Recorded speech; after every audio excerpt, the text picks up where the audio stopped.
Thanks for coming to this webinar, How to Run for a Soil and Water Conservation District Board. Um, and we're representing several different soil and water conservation districts here today that all have the same law about who can run. So that's why we collaborated on this. My name is Eleanor. I work at West Multnomah Soil and Water Conservation District on the west side of Multnomah County in Portland. We also have East Multnomah, SWCD, Clackamas, Marion, and Upper Willamette, which is Lane County, I believe. Um, and so, just before I pass it to our first panelist, I just wanted to say welcome and a little intro on soil and water conservation districts. A soil and water conservation district is a publicly funded organization that helps guide conservation efforts on privately held land for the benefits of wildlife, ecosystems, and the public. So our services are free for those within our districts who qualify. Um, SWCDs offer in-person help on private lands as well as technical assistance over the phone or email, um, educational events for the public, and many free resources on websites and in print. And we're having this webinar uh, to tell you all about how to run for the board because until 2023, you had to own or manage um, 10 or more acres of land to run for a board position at a soil and water conservation district. In 2023, Senate Bill 775 passed, which removed that requirement for counties with over 250,000 people, which includes all of our SWCDs here, as well as Washington County in Oregon. I'm going to pass it to Sean Looney, who is a board member at West Multnomah SWCD. She represents one of our at-large board of directors seats. She lives in Portland's Linton neighborhood and has served on our board, as far as my records showed, from it said either 2012 or 2015. So maybe you can clarify that one, Sean. And oh no, 2012 to 2015 as an associate director, and then from 2015 as an elected board member. Sean is a retired speech language pathologist who worked in Portland Public Schools. So Sean, if you'd introduce yourself, if you want to talk a little bit more about what an SWCD is, the benefits of serving on an SWCD board, and what drew you to our board originally. Sure. Thank you, Eleanor. Although you took my thunder about what is a soil and water, I was ready with that answer, as was I was ready about the 775 bill too. But so now I don't have anything to say, Eleanor, and I'm sorry. No, I'm joking. But I was going to say I don't get to see the folks who are here, and I was going to ask for a show of hands, but since I can't see any hands, I'm just going to say, I wonder how many people knew how a soil and water conservation district came to be, the when and the why. And it was early in the 1930s with the Dust Bowl, when 2.5 million farmers had to vacate, mostly in the Midwest because on the Great Plains, because they did not conserve soil as they might have been able to do, and they all had to leave. 2.5 million people had to leave because there was no soil, and it was a whole huge dust storm that brought into being the soil and water conservation districts. First one being established in 1937. So we're coming up on 100 years of soil and water conservation districts. There are 45 soil and water conservation districts in Oregon, and they're each governed by independently elected boards of directors. So we would love to have you there. The 10, as Eleanor mentioned, the 10-acre requirement has been removed. And I think it's important to know why that happened. And it is because to make board appointments more inclusive and reflective of the diverse conservation challenges in urban settings, such as stormwater runoff, development impacts, things that are unique to urban environments.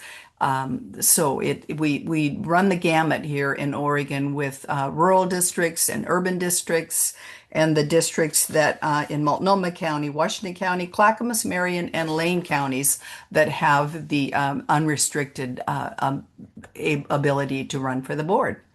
I was on the board, associate director on the board from 20, I think you said 2012, that sounds right, to 2015 when I became a regular board member and ran for election. I had heard about conservation districts, and a neighbor up the hill from me, I'm on 3 acres, so I'm at large. Almost every district that I am aware of has one or two at large positions, and then the others um, used to have the restriction of 10 acres. We in my neighborhood worked a lot on ivy, and one of my neighbors got a grant from West Multnomah to help us all work on our ivy, and that is how I became acquainted personally, and why I decided that West Multnomah Soil and Water Conservation District did a big favor to me, and it was the least I could do to join that board and give back a bit. And that is all I have to say about that. Eleanor, you're welcome to go to the next person. Thanks so much, Sean. Could you also talk a little bit about like the benefits of serving overall and like the great parts of being on the board? Yeah, it is. We have at West Multnomah, I don't know if every Soil and Water Conservation District has a monthly meeting. We have a monthly meeting. And each month we have a staff member tell us what they've been doing and how it's going. And it's one of the highlights, really, of a board meeting, I think, to hear. You hear the financial statements and things like that. But the fun part, in my opinion, is to hear what the district conservation people are doing and help and share also and ask questions. How's it going? What more can be done? What can the board do for you? And I would say staff is just really very competent, and I would guess in probably every conservation district we have a wonderful staff.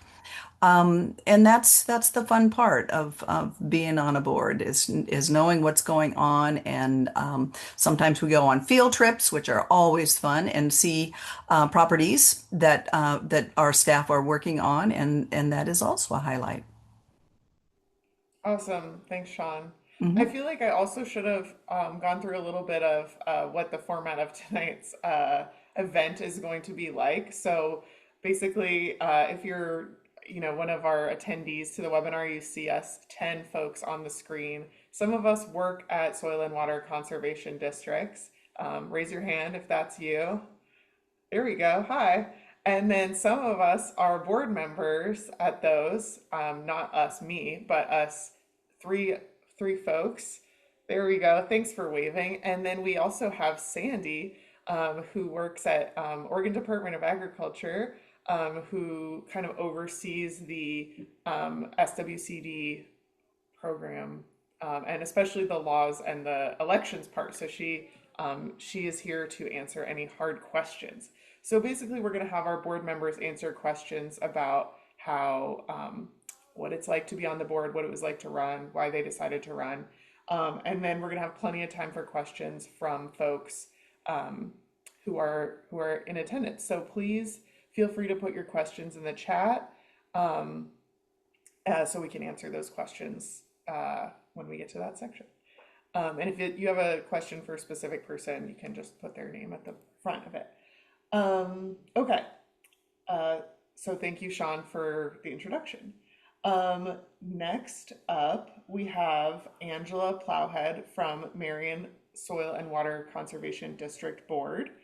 She represents Zone 4 in that district, um, and currently serves as the board chair. She has served on the district board since September 2022 as an associate director and began her first elected term in January 2025. Professionally, Dr. Angela Plowhead is a licensed psychologist specializing in cognitive assessment and decision-making capacity. So I feel like this shows that there's so many diversity of backgrounds that can serve on a soil and water conservation district. You don't have to have a specific professional background. So, um, Angela or Dr. Plowhead, would you tell us about what you feel like the roles and responsibilities are for being on an SWCD board of directors and what drew you to the board in Marion. Yeah, I just want to thank everyone for coming. I'm watching the numbers, and we've got quite a few participants on here, which is fantastic.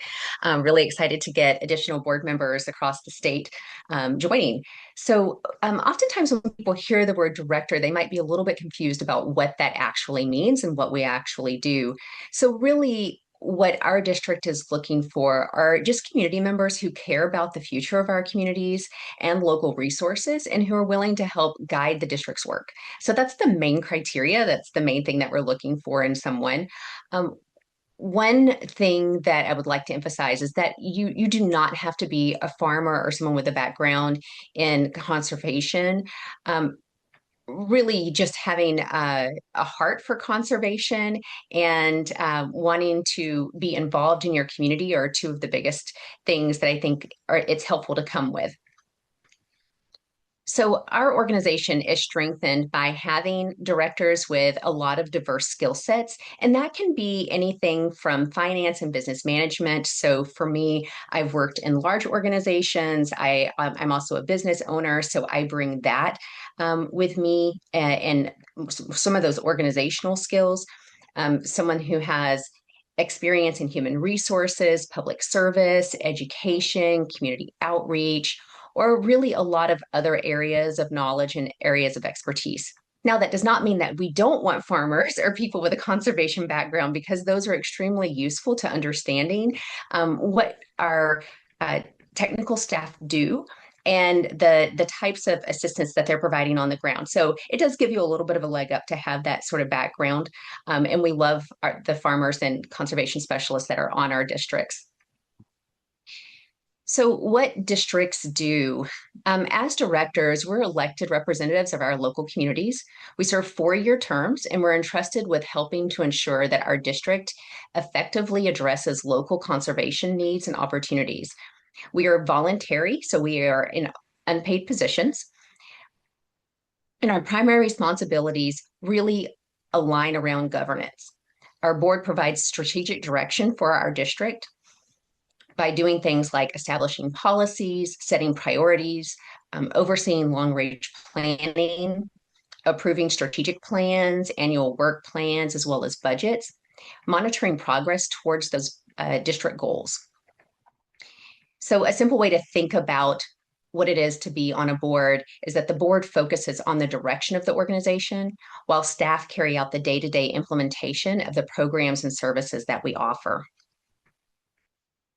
Boards are responsible for ensuring that the district maintains accountable, transparent, and fiscally responsible operations. So, this includes things like reviewing and approving budgets, monitoring fiscal reports, ensuring public resources are managed wisely, and maintaining public trust.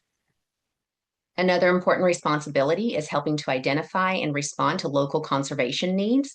Conservation districts are unique because we are locally led, and our directors help to ensure that programs and services reflect the needs of landowners, producers, and community members that we all serve. Directors work closely with district staff and conservation partners.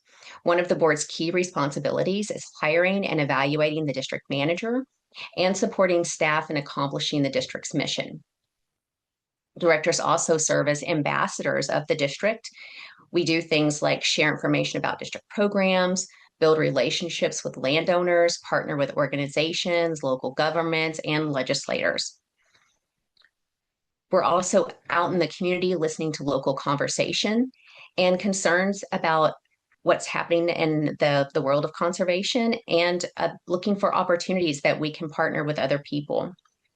One way that we've done that since I have been chair since January is that I've been going out with the help of staff and presenting to all of our local governments, our city councilors, our county staff, so county commissioners, also going to neighborhood associations and presenting about what we've done, what the accomplishments have been that we have done over this last year, and how we have partnered with various organizations throughout our district. So, Oil, Soil, and Water Conservation District Guidebook um, through the Oregon Department of Agriculture highlights several important responsibilities of a conservation district board. Some of those things are keeping the district's mission at the center of decision making, developing long range and annual work plans, reporting accomplishments to the public, which is one of those things that I was just telling you about that I've been doing, informing legislators and local officials about conservation efforts, building partnerships and recruiting future conservation leaders. So, one way that we do that at our district is that we have a scholarship that we give. And so we're able to give 3 to 4 of those every year to students that are going on to higher education and conservation. So, our boards function in as a collective. We don't, the directors do not act independently. Although I will point out that some boards actually delegate some of their authority to either a chair or to their district manager. And it really depends on how that particular district is set up. But we have that collaboration through discussion and shared decision making. So each board member brings a different perspective, and together we make decisions that support the community, the district, and our local environment. At our district, we have monthly board meetings. And so those are usually 2.5 to 3 hours. They can be longer, depending on what's going on and how much complexity there is in that we have to deal with. We review meeting materials in advance. We participate on committees. So all of our board members are required to have at least one committee that they serve on outside of the monthly meeting. So that's our Natural Resources Committee, our Education and Outreach Committee, and our Admin Committee. We also have opportunities to represent the district at things like community events, statewide trainings, or legislative gatherings. The average time commitment for a board member, at least in our district, is around 6 to 8 hours per month. Some people can put in more if they want to be on additional committees or things like that. So I was asked to provide a personal reflection on why I decided to join the board.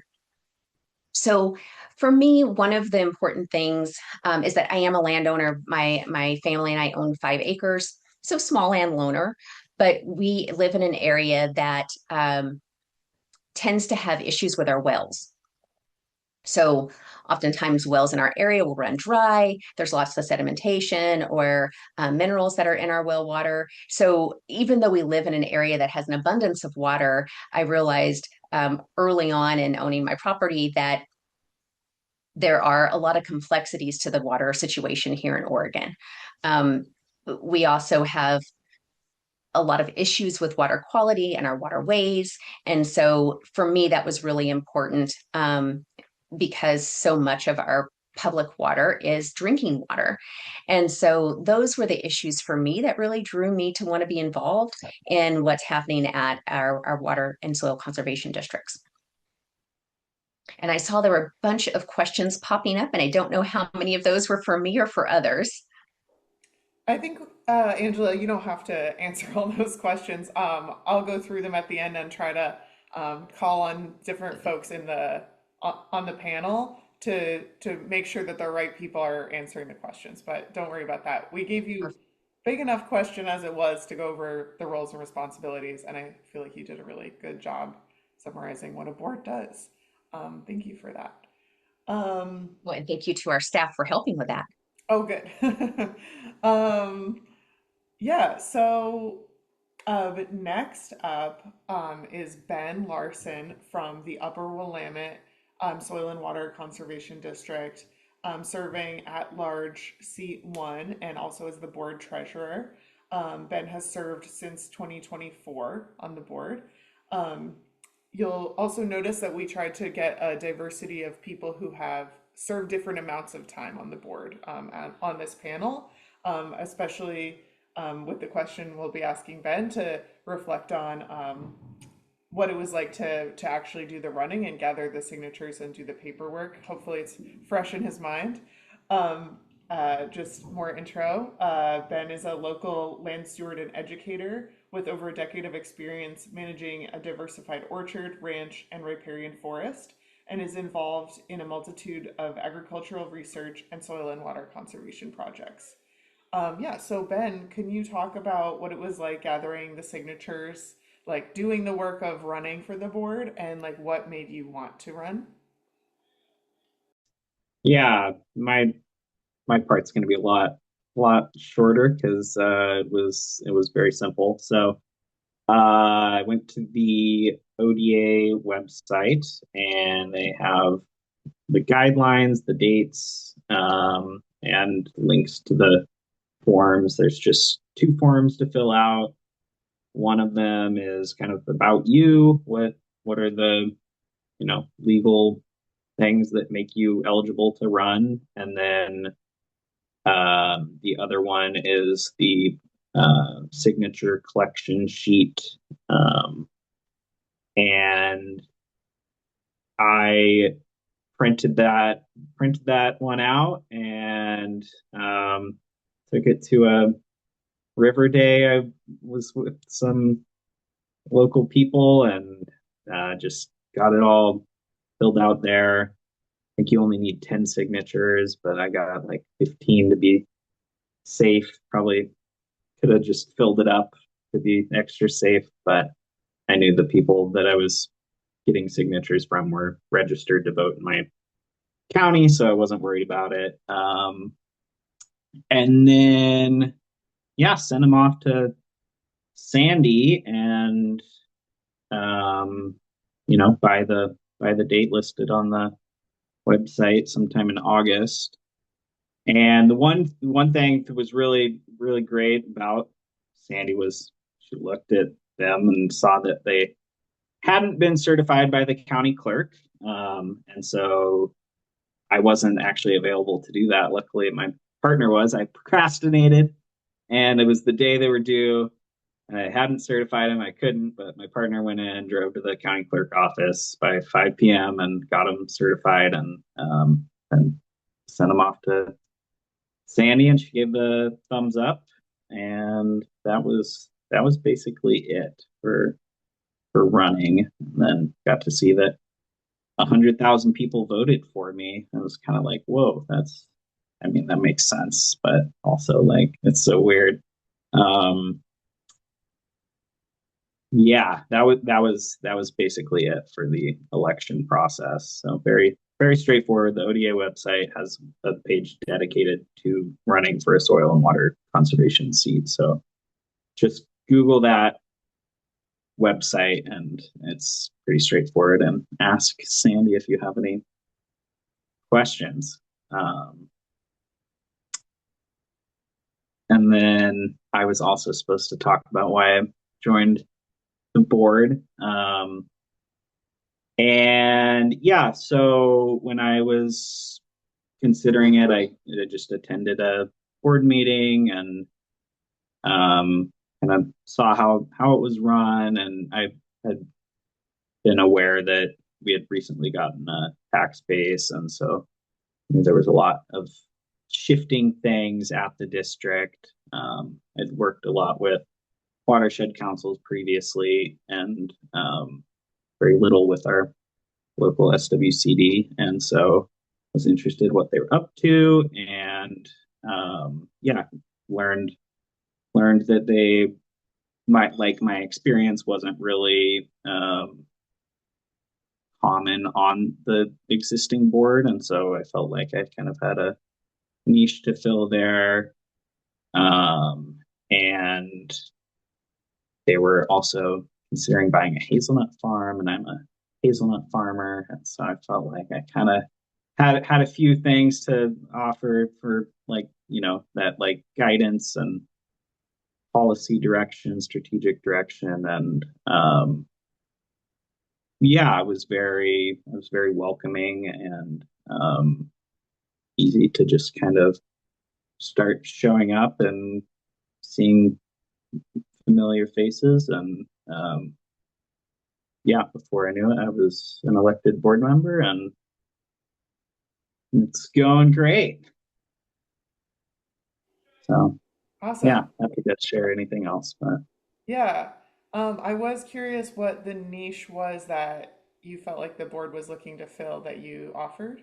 Was that the hazelnut Oh, or something else? yeah, with just with my like land management background. So local Gotcha. farmer. Yeah.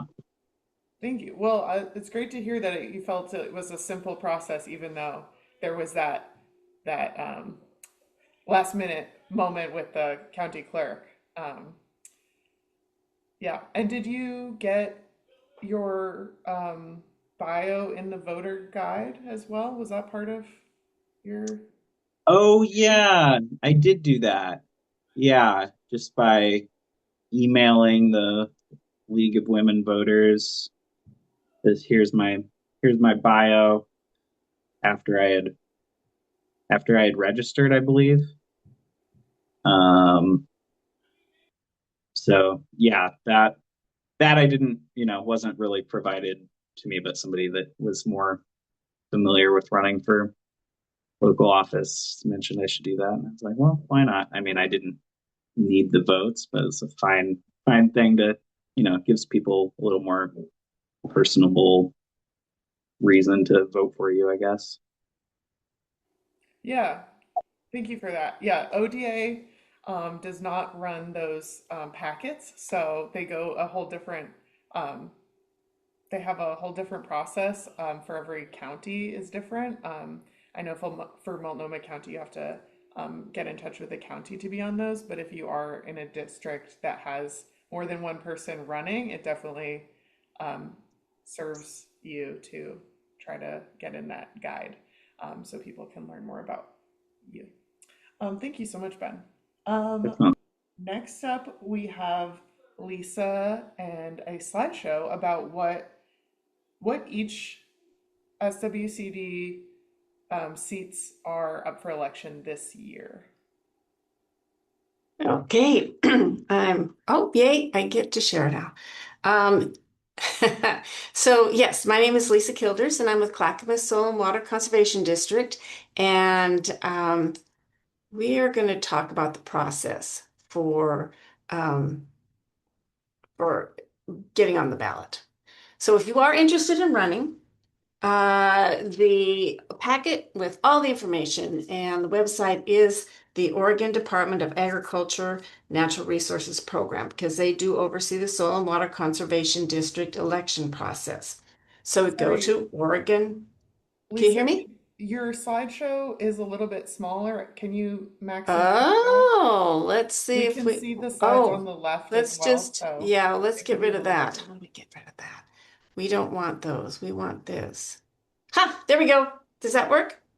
Yes, thank you. Okay, so you go to oregon.gov/ODA, and this is what you'll find. The next step, you'll see across this white bar across the top, and it says Natural Resources. If you click on that toggle, it will show you Soil and Water Conservation Districts. This is really simple.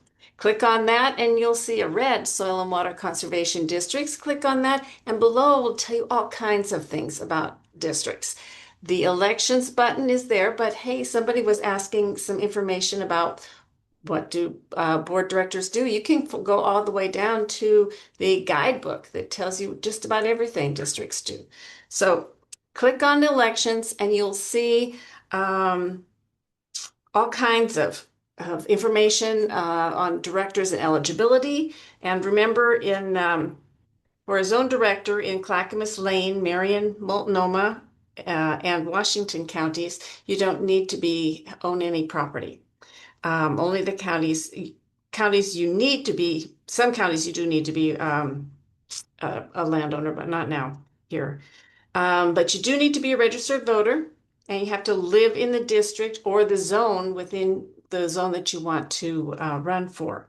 For an at-large position, you can live anywhere in the district, but you do have to be a registered voter. So scroll down once you get there and you'll see election packets. There's two options. Don't click the second one. Click the first one. That's the candidate packet. The second packet is for districts. It tells us how to do things we need to do.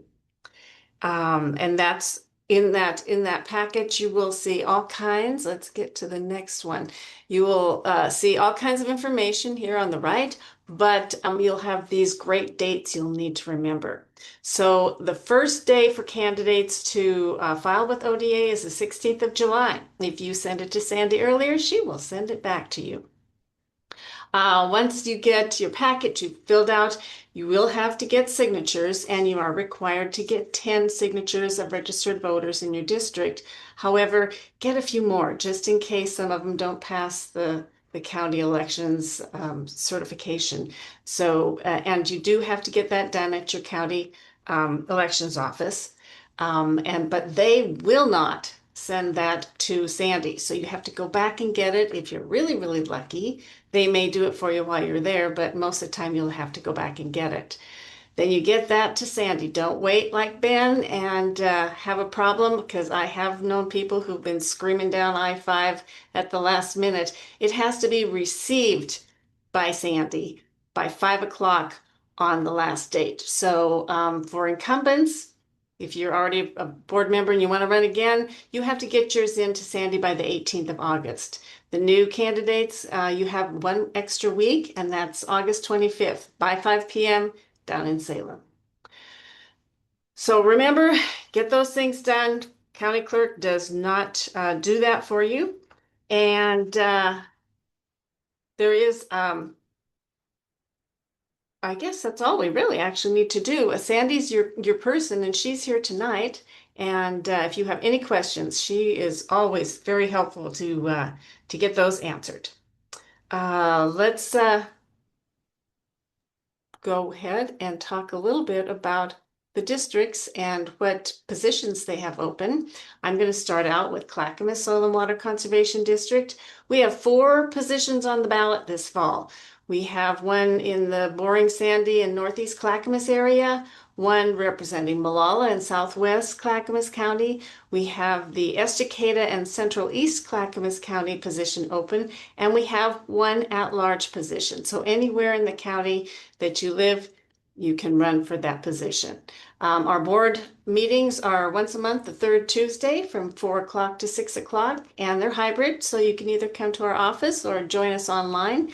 And we would love to hear from you. There was a question I see that popped up about committees, and at our district, if you can be an associate director, and you don't have to run for election, and you can learn about us and participate on our committees. So the next one, I'm pass it off to West Multnomah.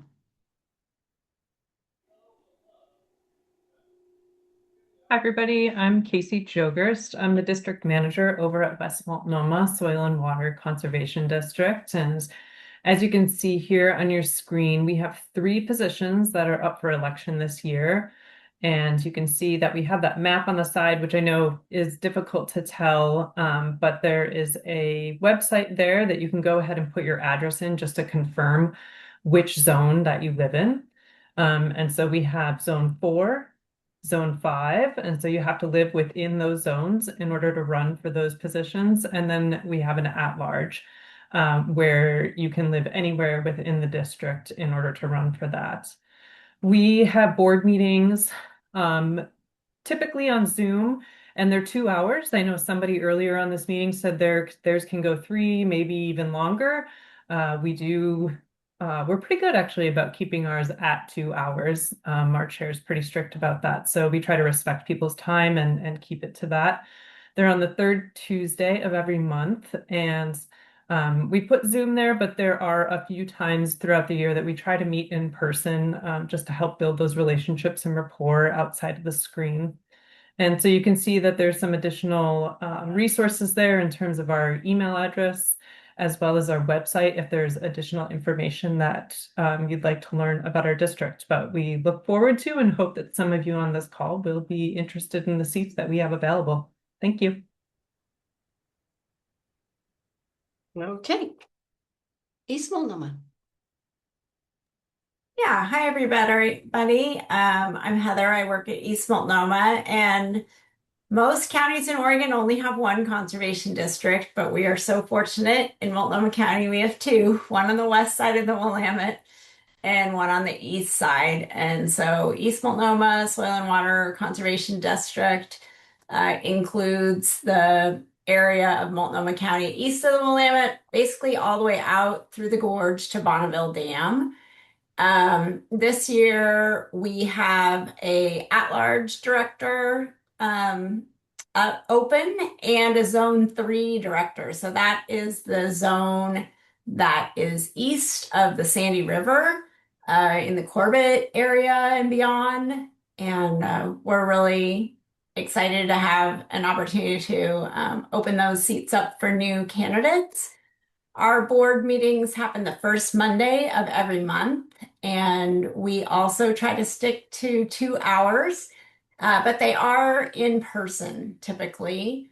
And we do also hold our district meetings sometimes out in the community. We've had a strong commitment from this board to get out and meet some of our grant recipients and participants in our programs, see some of our projects on the ground. So that's been really fun to do that.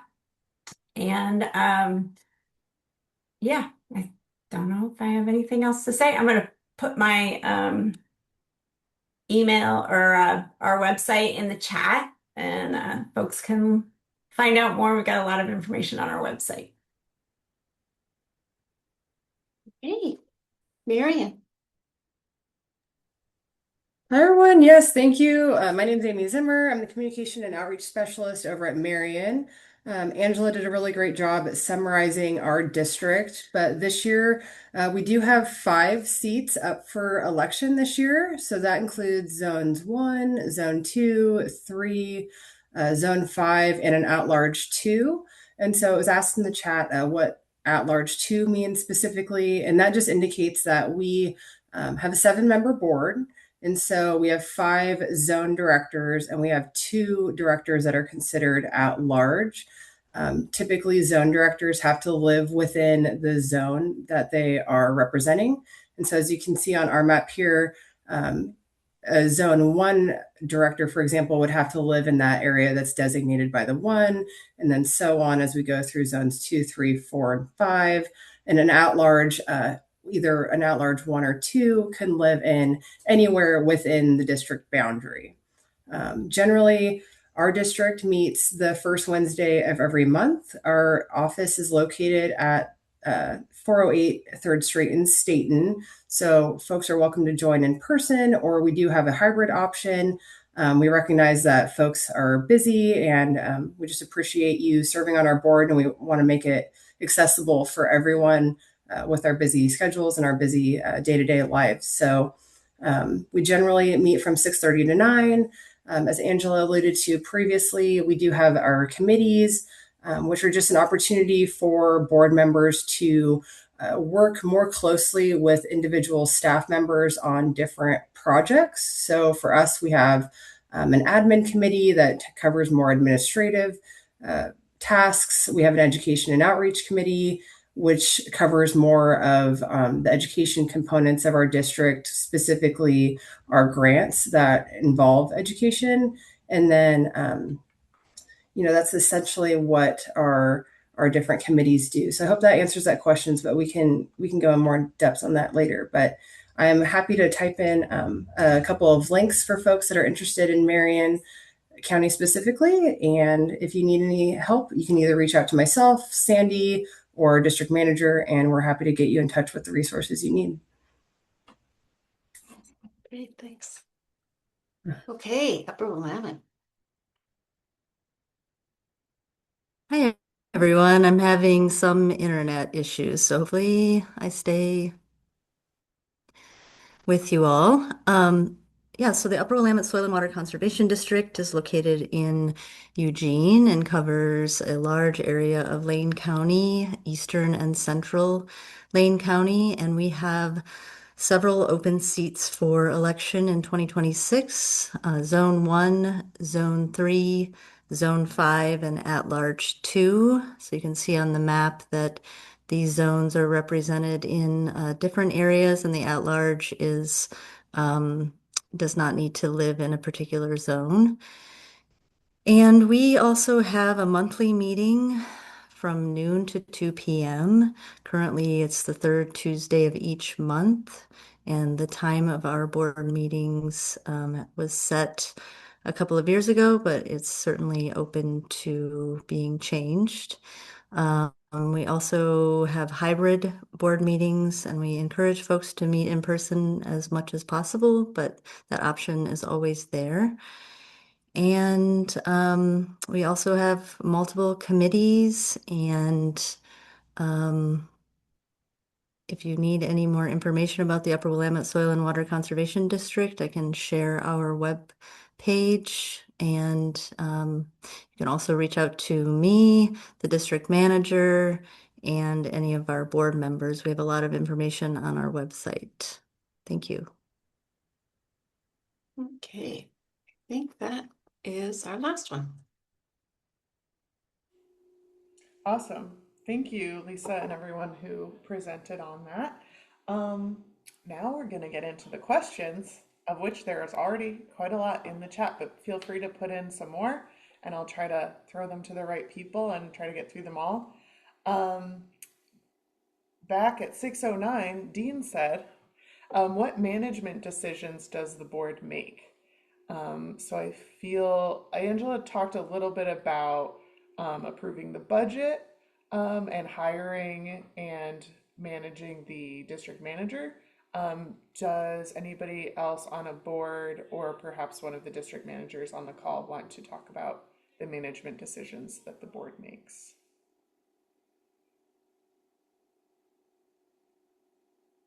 I can go So, ahead. Oh, go ahead. some of the other things that we do are assisting the district manager in managing staff concerns as they arise. There are a lot of things that we do around management. We do a lot of grants at our board. We have a tax base. Not all SWCDs do have a tax base. We do. And so we make a lot of decisions around minute things around how our budget is managed, but also larger, more broad view scope of practice issues around budgeting. How our grants operate is also something that we spend a lot of time on. We make decisions about how grants are given, who they're given to. So we review all of our grant proposals. Some of those happen in the committees. Some of them happen at the larger board meeting. They're all approved at the larger board meeting, but they might be reviewed at a committee before coming to the board for a recommendation. We don't manage things like supplies or more practical everyday operations. Those are things that our staff manage, but we are there more as guiding the direction. And so just if you think more broadly about anything that involves operations and decision making for the direction that the board is going to go. Thank you. Does anyone else have anything to add to that?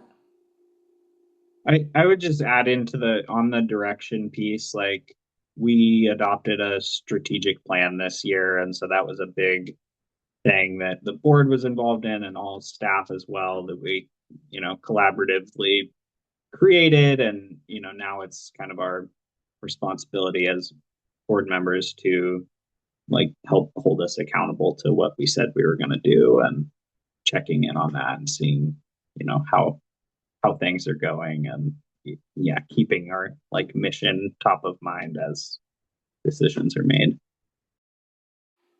Thank you. I'm going to stay scrolled up, but I see in the chat so I can make sure we go through the questions, but I see there's a lot of new messages popping up. Perhaps someone has already mentioned that everyone on this chat and everyone in the public in general is allowed to come to SWCD board meetings. They're open to the public, and we definitely encourage you to come before and as you are running. So some of our board meeting is next Tuesday evening. Some of the June ones haven't happened yet. There's July, August, September. There's quite a few before the election, so maybe not as many until you have to decide whether you want to run. But that would be a great way to meet board members and chat with them about what they do and also see what kind of decision making is happening. Matthew asked what contribution you're most proud of as a board member. So Sean, Angela, or Ben, do you want to chime in on that one? You know, I saw that question and I was thinking, boy, what it occurred to me is I am proud of being on the board anytime I have the opportunity to talk to someone about our conservation district and the wonderful things that conservationists do. And my personal little niche, I like to be involved in the early detection, rapid response, weed thing. And invasives maybe is not the word we're supposed to use these days, but that's kind of exciting to me. And I'm proud when I know what our conservationists are doing about things like that. And anytime I can tell people, you know, this is what we do, this is what our I mean, it's a lot of things. This is what our person on Savi Island does. This is so anyway, that's what makes me proud is just to be able to sing the praises, frankly, of the conservation district. That's awesome. Thanks, Sean. Angela, Yeah. you coming off the mic? I really love being able to give the grants because we can see the operations. We get to see the conservation in action. We have done some, um, I think, really neat things in our district in that we've created different grants for um, like incorporating new technologies throughout our district and offering opportunities to help lower the cost for people to use those, which have really contributed to things like lowering the amounts of pesticides that are being used in our district. So I think there's a lot of just the on the ground work that's being done because of how what we're doing at the district to be able to assist our community in getting these projects completed. We have a lot of different projects throughout our district where we have over 60 partners that we work with. So just the scope and the scale of the work that we're doing, that our staff are doing, is I think very it really contributes to the health and the welfare of Oregon in general. And so I'm really proud of that. Awesome. Anything else to add in, Ben? Okay, feeling good. Thank you. I would also add, all districts do an annual report, and a lot of us put in a lot of work on those, and that's a really great way to see what your local conservation district has been up to, as far as grantees, partners, yeah, the work that they're most proud of for the year. Let's see. Natalie asked, what qualities are you looking for in a new board member considering the past and looking towards the future? So I would just note that we have 3 board members here, but 5 districts sharing information. So like perhaps the 3 board members who are here know of what their boards are looking for in particular, but perhaps they don't. And also there's also other boards like East Multnomah and Clackamas that don't have a board member here to speak on that. But as far as West Multnomah, Marion, or Upper Willamette, do the board members here know of any particular qualities you're looking for in a board member this season, this year? So I know we are losing some very experienced landowners that do have farms or farm production, and so for us, we want to make sure that we maintain that knowledge level, that knowledge base on our board. So we would love to have people that have working farms on our board. The other thing about that is that it's a self-selection process. So yes, we can recruit, but people get to choose if they want to apply, and the board members are selected by the voting public. So registered voters are the ones that make the decision about who's going to be put on the board.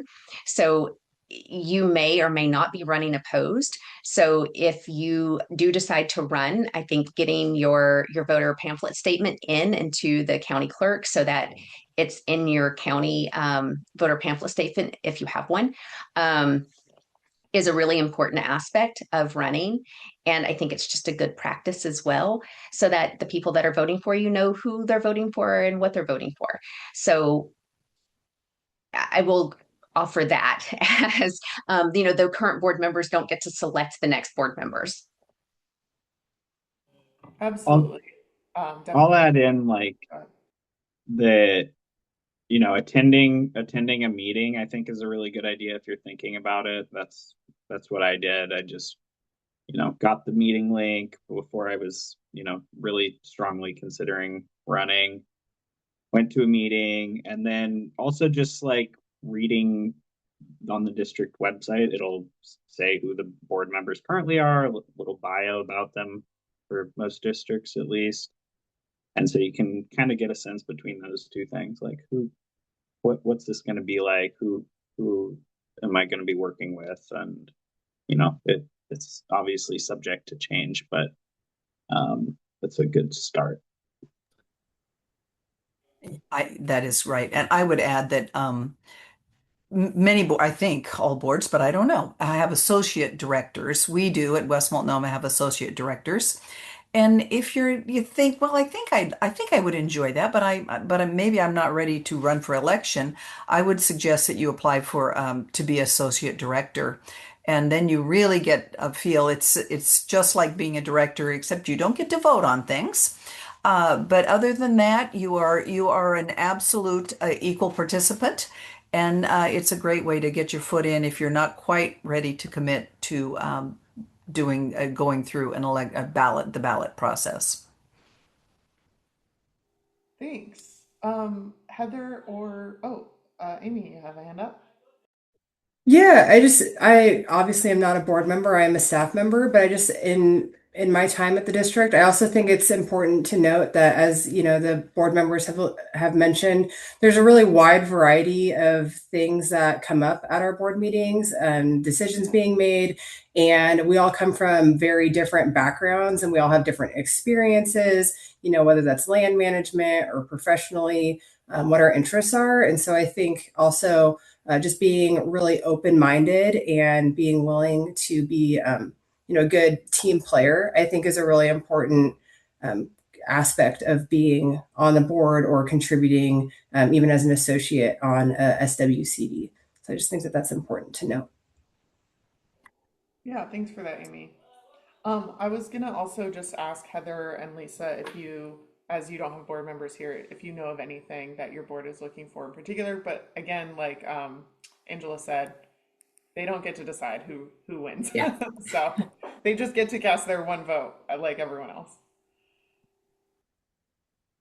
I think our board is looking for folks who are just interested and engaged and come to board meetings prepared, read the information before they get there, and kind of come ready to discuss things.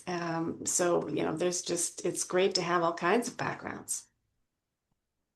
Yeah, I would say the same. And I'd also just echo what Amy said about, we have a very collaborative board. People really do listen and, hash things out together.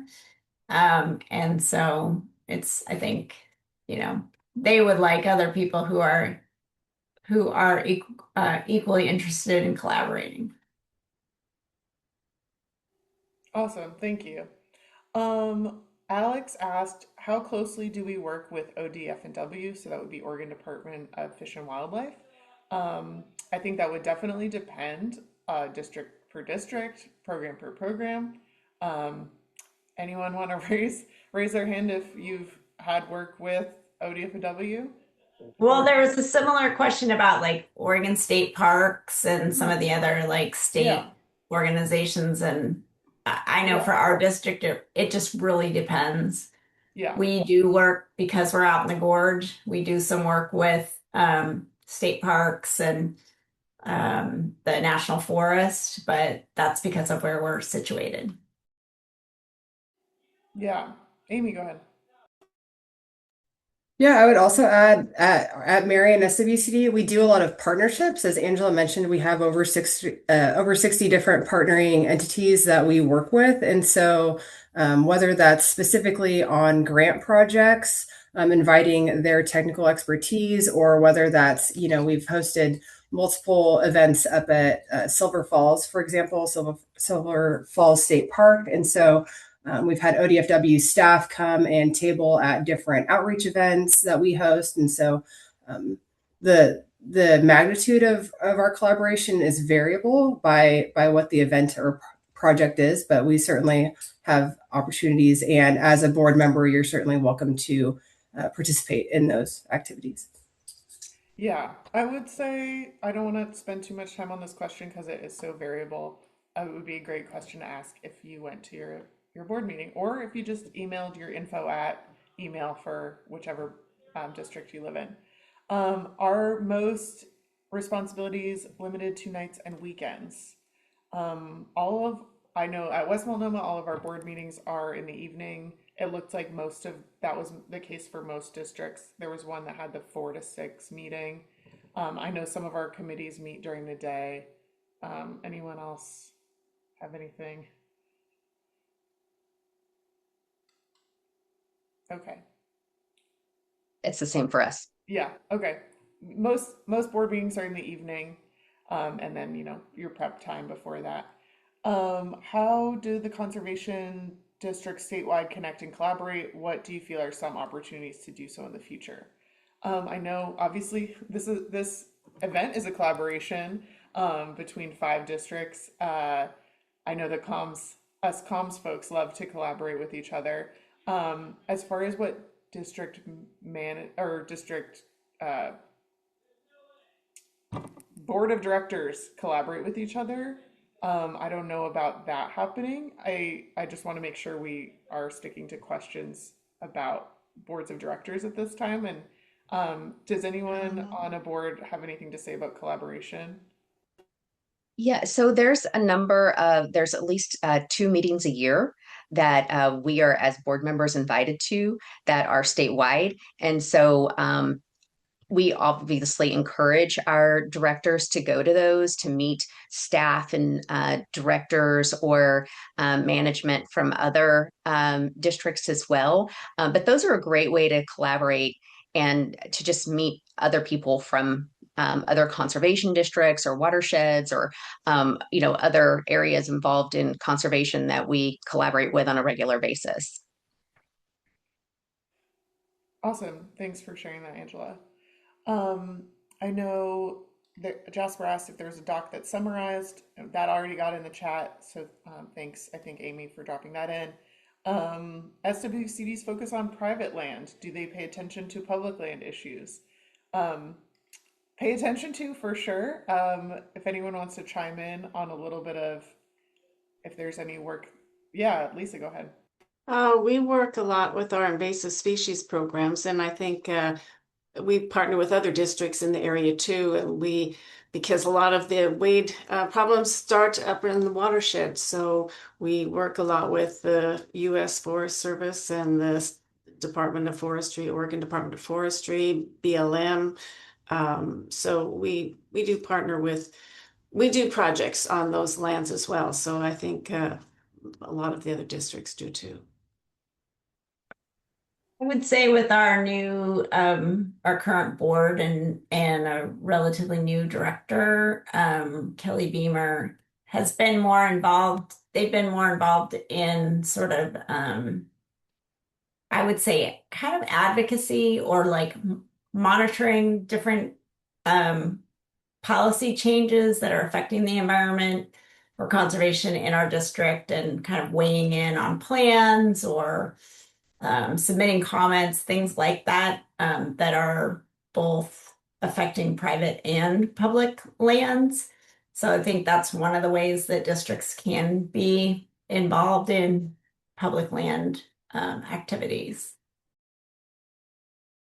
Thanks for that. I want to note it is 7:01. So thank you for coming. We will stay on, as many of us who can will stay on to answer the unanswered questions. And we will post this recording and send it around. So if you need to leave, feel free to. If you're a panelist and you can stick around, that would be great. Yeah, we will keep going on these questions, but thanks all for coming, and we will send this to whatever email you registered with. The next question was, Alex, does the Portland Green Energy fund any of the board's projects? That would be a question for those districts that work in Portland. So Casey or Heather, do you know of anything like Yeah, that? I can speak to that. I mean, first, I just want to clarify that, projects that are being done by soil and water conservation districts aren't really board projects. The projects are carried out by staff, and again, the board provides guidance and is advisory. And it depends that there are some projects that there are grants that are funded through the Portland Clean Energy Fund Act in conjunction with maybe projects that the district is doing. I don't believe that our district has any that we have directly, applied for or have been provided those funds for our projects because we're using our tax base to primarily fund the projects that we're doing. But there could be sort of that supplemental with the people that we're working with who have maybe applied for grants to be able to do more with a little bit more money. Yeah, thank you for that, Casey. Heather, anything else on this? No, I mean, but kind of the same answer. We try to not apply for grants since we do have a tax base. When we received that tax base, I think there was kind of a decision that, the SWCD, as an SWCD, we wouldn't apply for grants, but unless it was in collaboration with our partners, we didn't want to be competing with them for scarce resources. I see Elaine had a question. Please explain more about committees. Are there members of committees who are not board members? I think boards have committees overall that sometimes have staff on them, or associate directors might be other members of committees, such as like the Long Range Business Plan Creation Committee might be a staff, some staff, some board, some associate directors. Maybe a personnel committee to hire a district manager when when that needs to happen, something like that. Anyone want to say any other kind of committees that happen? We have like a DEI committee right now. I don't know of any other committees. All of our committees have our policy actually requires that all of our committees have associate directors, and staff. And we recently created an ad hoc committee when we were going through this land acquisition process. So, not all of them are going to be the whole tenure of your position necessarily. Right. Definitely. Yeah, good point.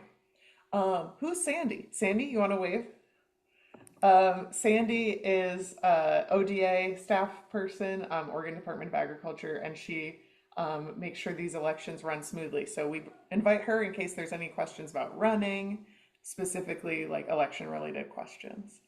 I was going to make a point on the last one too. The budget committee didn't get mentioned. And I know for some districts, along with board members and associate directors and maybe staff, that they also have members of the public on some of those too. Thank you. Thanks, Sandy. Definitely members of the public is part of the budget committee guidelines as well. Tamara asked, I understand the board wants to represent a diversity of backgrounds and lived experiences. What practice does the board currently or intend to implement to support minority voices in particular, if any? I can speak to West Multnomah. We have a long-range business plan is what we call it. It's like a 5-year, 6-year strategic plan that has a lot of goals that represent equity, race, those types of things. So you can read more about that in our strategic plan. Yeah, does anyone else have an answer for this question?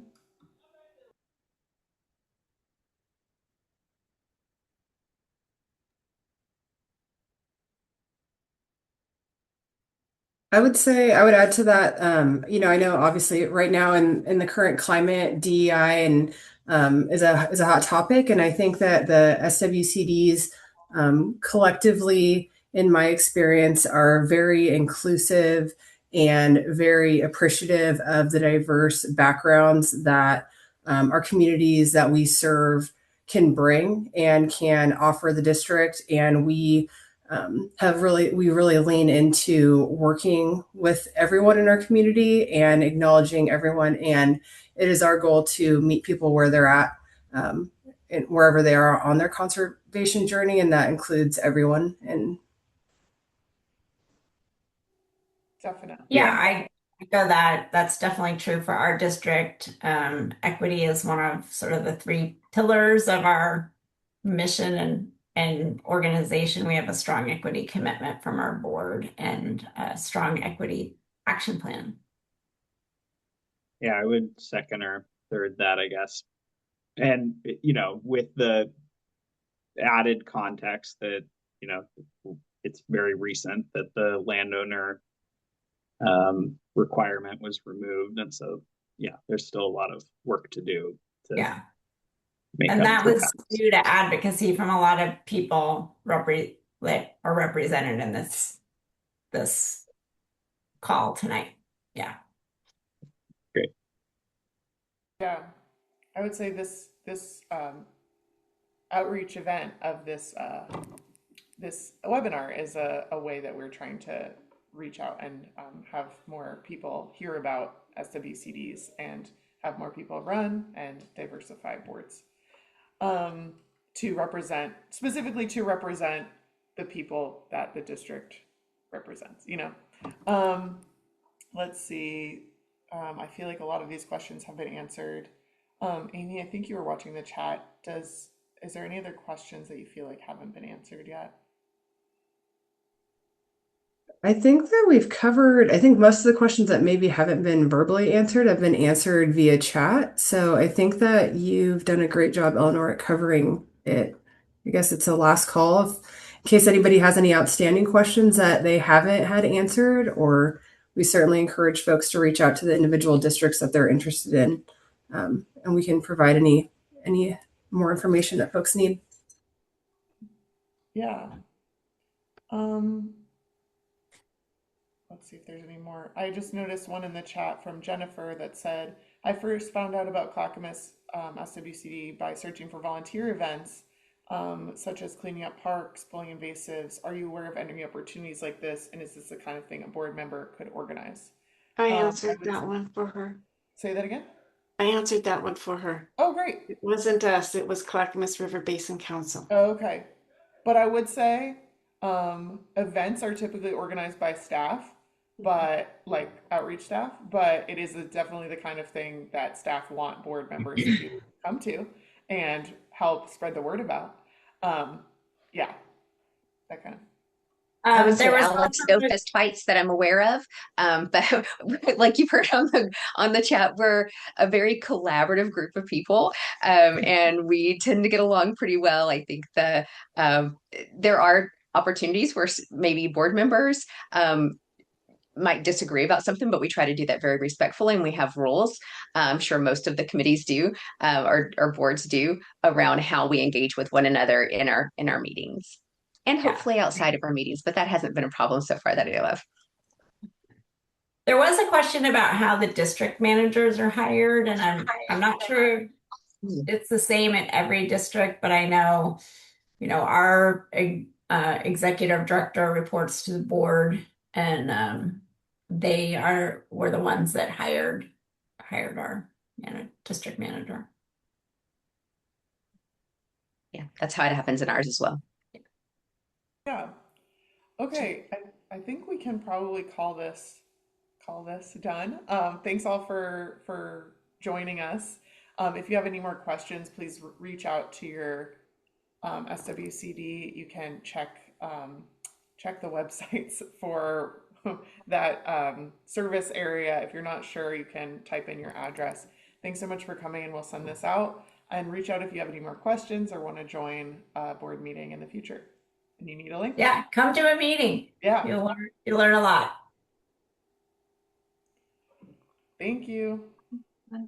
Bye.